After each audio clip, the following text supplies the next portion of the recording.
హరే కృష్ణ. ఆవులను పెంచడం, వాటి ద్వారా సంపాదించడం, పాలు పెరుగు అన్నీ అమ్ముకుంటున్నారు, అన్నీ వాటి ద్వారా బతుకుతున్నారు మనుషులు. అదే ఆవుల్ని ఇలా ఇష్టం వచ్చినట్టు రోడ్ల మీద వదిలేస్తే మనుషులకి ప్రమాదమే, వాటికి ప్రమాదం. ఈ వీడియోలో చూస్తున్నారు కదా, ఆవు ఎంత దారుణంగా ఒక అతన్ని గాయపరిచిందో.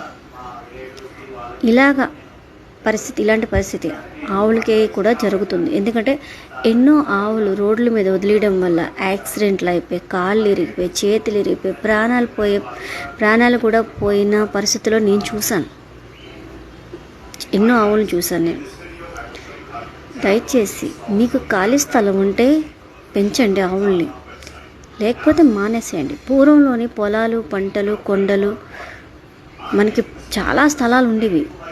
ఇది సిటీలోనే ఆవుల్ని పెంచడం అన్నది అవ్వదు. మీకు అంతగా పెంచాలనుకుంటే స్థలం ఉన్న చోట పెట్టండి. స్థలంలో తిరుగుతాయి చుట్టూతా చక్కగా. అవి ఆరోగ్యంగా ఉంటే మనుషులు కూడా సేఫ్గా ఉంటారు. దయచేసి అర్థం చేసుకుంటారని కోరుకుంటున్నాను. ఆవుల్ని ఇష్టం వచ్చినట్టు రోడ్ల మీద వదిలేకండి. చూడండి, ఆటలకి కూడా గాయం అవుతుంది. వాటిల్ని కొడుతున్నారు, మనుషులకి గాయం పడారు, మనుషుల ప్రాణాలు కూడా పోతున్నాయి. అవసరమా చెప్పండి? వాటిని అలా హింసించడం, వాటి ద్వారా మనిషి కూడా బాధపడడం అవసరమా? హరే కృష్ణ. అర్థం చేసుకుంటారని కోరుకుంటున్నా. జై శ్రీరామ్.